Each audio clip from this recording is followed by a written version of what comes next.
And welcome to another edition of Altitude Extra. Joining me now, my co-pilot, Johnny Liles, of course, Danny Hinote.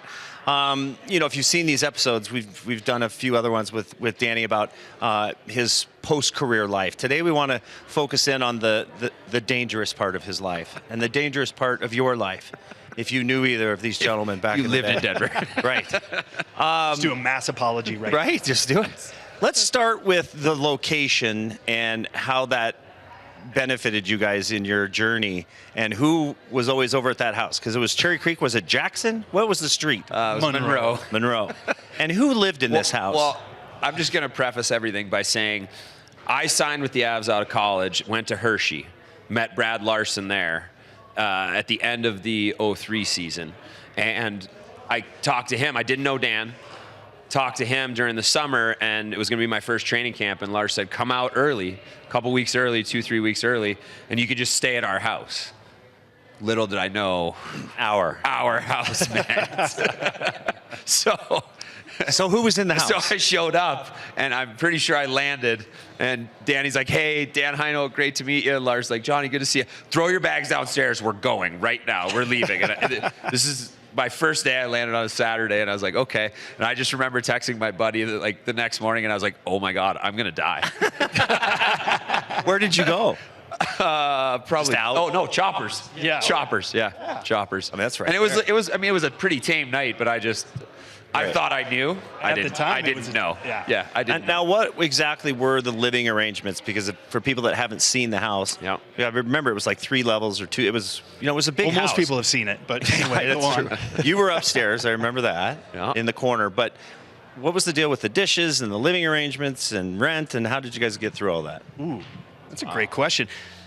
We had a cleaning service. Yeah, we did. That Thankfully. would come weekly, thank God. Yes. And a hot tub guy that would come daily, thank God. I was gonna say. Yeah, it would get ugly. But We had a pool table that was functioned as a mail room. There was never a game of pool played on it, but the mail was, it was a 12 great inches catch-all, deep. though. And you would walk in the house, basically it went like this. You walk in, and the door was a little bit broken because Frank the Tank had hit it with his car. That's my front door we're talking about. And when you walk in, first thing you see is the pool table, a couple more feet, bar, and beyond the bar, on the other side of the bar, was a window and a hot tub. So those were the first 3 things you would see when you walked into the place. And then you had a choice to make. Did you go upstairs or did you go downstairs? Which was a big choice. And the front closet was right there as well. Closet. Oh, That was yeah. a costume closet. Right? Yep. Now explain to everybody, I was lucky enough to be part of the festivities a few times, but if you walked into the house, what did you have to do? Well, If you walked in for an after party, you had to put on a costume. That was the rule. yes. There's 2 rules in the house. One, the front door is never locked, which I would lock it and he would freak out on me. Like we would leave for a road trip and I would go lock it and he'd be like, what are you doing? How dare you? Like, we're leaving for 10 days. And he's like, unlock it. We have 2 rules. Yeah. So we would unlock the door. And pretty sure after parties were at our house, even though we There were weren't some there. remnants. And yeah, the other rule was costume for an after party. Yeah. And the best part was if you frequented these after parties, people had specific costumes. Yes. You know, like Brett McLean, he was the ref. Yes, right? he was the ref. He was the ref. Somebody had like a suit of armor. Yes. Yeah. Had the Well, we had a armor. bazooka. Yep. We had a legit bazooka. Firing pin was out, but it was a full. But it was bazooka. like right from the and you could, military. if you turned and caught somebody, it was stitches. And all it day. would happen. Oh. Yeah. There was a big, foam cowboy hat. Yeah. Dog would wear that. Like, it was. Gorilla. Yep. You were always the yeah. gorilla. Were you guys on a pretty good diet, or how'd that go? Well, back then it was more that we were uninformed. Correct. In our defense. Correct. So it was a matter of basically food was kind of like an in the way thing, like what we had to eat. Right. So I'm not going to lie, we did frequent like post game. We would when Elway's wasn't the option. Always wasn't an option back then. Yeah, Well, Spill doesn't serve food. No. So Well, Burger, no, Spill does serve food, but Burger King was always the fastest. yes. And so our strength coach Goldie hated us for Well, that. and these are the days where like we would go to McDonald's on the way to practice, and we would bring in 20 breakfast sandwiches and put them in the training room. Yes. And 2 would get eaten, which is him and I, and everybody else is like, Huh. Oh, yeah. Okay. Yeah. Matty Sokolowski's shaking his head. Goldie's shaking his head. Yeah. But that was we were pretty much just on. I mean, we were good old Midwest it's a kids. time We just saver. grew- yeah. Too, yeah.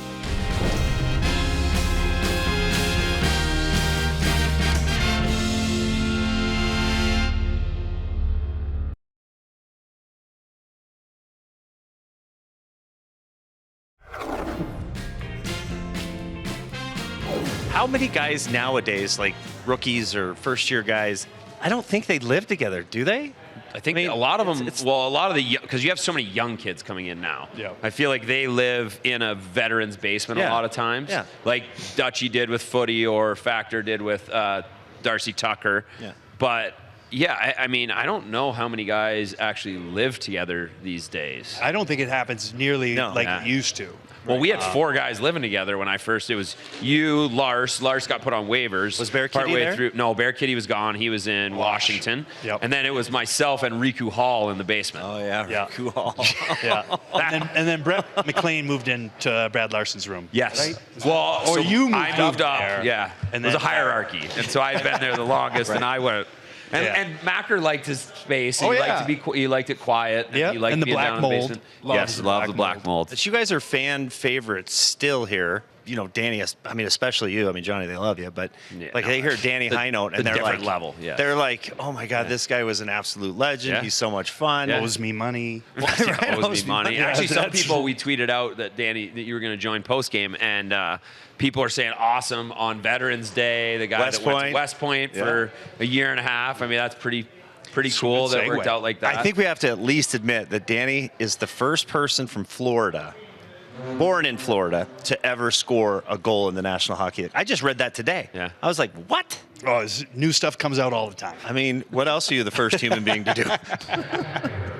Oh, there's a few, but Yeah. the West Point one, yeah. Yeah, the West Point one. Just a couple more minutes here, but who took over the house? I know it got passed down. It became a legendary house. It was much like the Shining, where Oh, that's Jack. very much like The Shining. Yeah. I'm trying to think who took. I think. Well, we rented it out. Yeah. Stewie was in there. Yeah. For a Chris little Stewart. while. Chris Yeah. Stewart and a couple other boys. I still have like a pair of his shoes that he left. Yeah. But I was like, these will fit. Yeah. You know? Because they had to pretty much exercise it with like an exorcism. Oh, yeah. Oh, yeah. Once you guys left. Yeah. Oh yeah. Because- The inspection report when that thing sold wasn't pretty. What is the? Can we give out the address? Because there's somebody lives there. I don't know that. I we went want by to- there. Teresa and I went by there the other day. And? it looks completely different. It does Thank look great. God. It does look looks great, like yeah. it looks like they exercised it Yeah. properly. Final question. Would you say that was one of the best times of your life? Without question. Without question. We were here at the perfect time. Yeah. Teresa and I talk about that because she lived here as well. And Denver in that time period was, I mean, it's still great, but it was awesome. Everybody was moving here from everywhere in the world. Everybody was ambitious, and everybody got up to work, but everybody played hard and worked hard. Yeah. When we had a great team that we were on, great guys. Yeah, the Broncos were flying Exactly. high, and they were Yeah. great guys. So we would hang out with the Broncos, Yeah. the Nuggets. Yeah. So it was it was an awesome time to just be in this city. The energy was awesome. Well, and it was a different time too. There was no social media. No, it was free different, phone, right? yeah. Like you were taking taxis everywhere. Yes. I mean, Oh. you would text, but I mean, text was as Yeah, it was like primitive as it Right. could be. Are you here? Yes, exactly. Hey, yeah. Speaking of taxis, one of my favorite stories about 515 Monroe. It's during the lockout. Okay, so in our defense, it's during the lockout, and we were getting stipends. But it's 3 in the morning. There was an after party, and I go outside, and there's a couple taxis out there. So I'm like, hey, who are you looking for? I'll go get them. Sorry for that they've made you wait this long. And they're like, no, this is just where we come now. And there were 2 out there. It's like the airport taxi. Yeah. And I was like, oh my God, this has gone too far. It's gone too far. Circling the block. It's gone too far. We got to wrap it up. If you'd like to see more of this show, you have to go to Cinemax or HBO late at night. Yes, you got to have a subscription. Danny, thank you. Johnny, appreciate it. Of course. I'm Kyle Keefe for Dan and Johnny. We'll see you around the ring.